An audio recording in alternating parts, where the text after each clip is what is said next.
Right now, if you're watching this at night, there's a decent chance you've got some kind of light glowing in front of you. A screen, a lamp, a candle if you're feeling fancy. And if a friend's with you, there's an even better chance you're not just sitting in silence, you're talking. Trading stories. Maybe something that happened at work, maybe something ridiculous from 10 years ago that somehow comes up every time you all hang out. That's not just a habit. That's one of the oldest things humans do together. It's older than writing, older than farming, older than cities, older than religion as we'd recognize it today.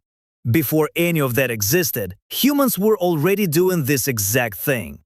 Gathering after dark and telling each other stories. So the question is, when did we start? And why did it stick around for, conservatively, over 100,000 years? Let's go back to the beginning. Not human beginning, further than that.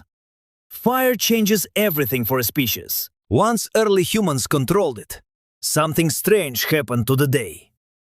Daylight had always been for finding food, avoiding predators, surviving. But firelight created a new kind of time. A block of hours where you weren't hunting, weren't gathering, weren't running from anything. You were just there, awake, safe and doing nothing in particular. That's an unusual problem for a species that spent almost all its energy on survival. What do you do with idle time, together, in the dark? Researchers who study modern hunter-gatherer societies have noticed something interesting about how that time actually got used. Daytime conversation tends to be practical. Arguments, complaints, coordinating tasks, gossip about who did what. But nighttime conversation, around the fire, shifts.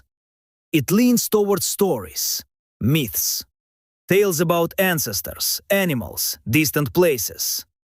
The tone changes when the sun goes down.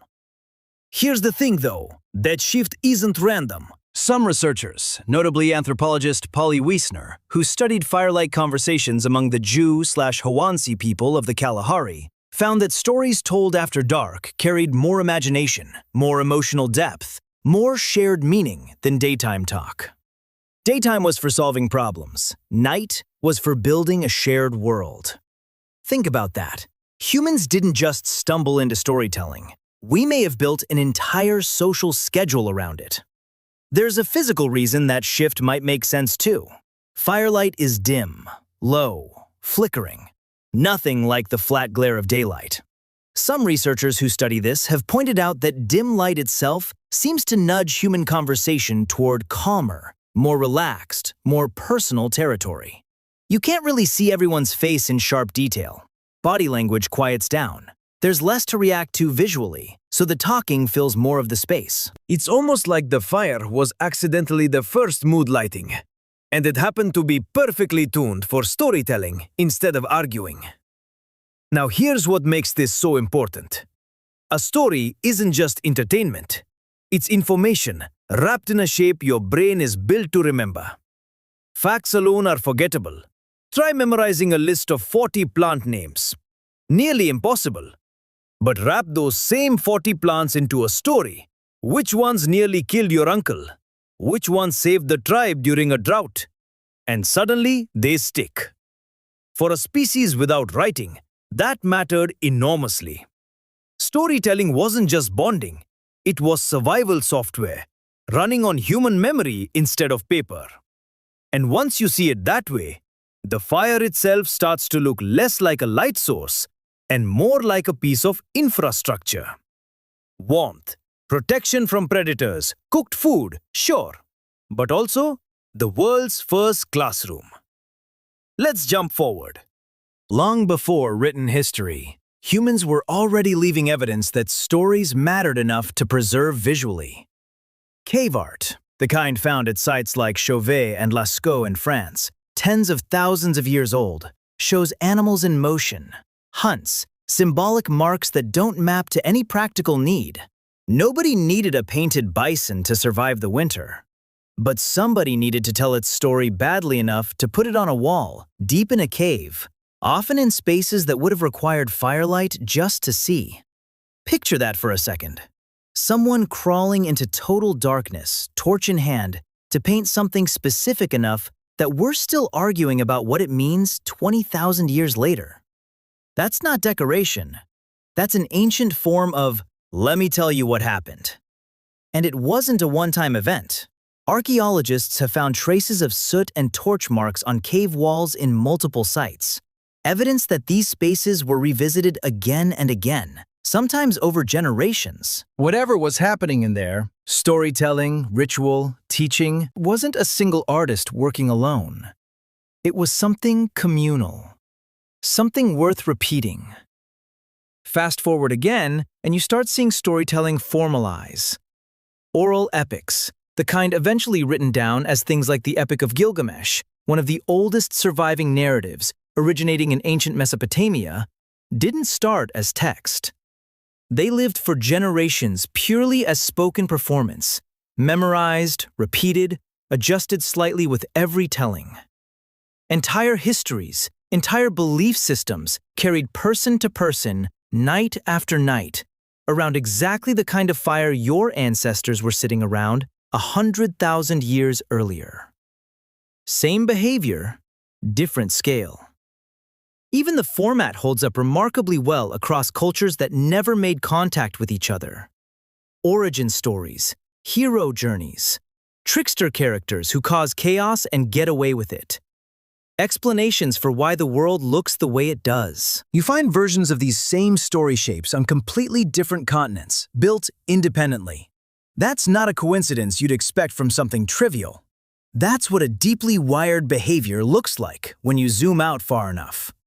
But here's the part that really raises the stakes. Storytelling didn't just preserve information, it built identity.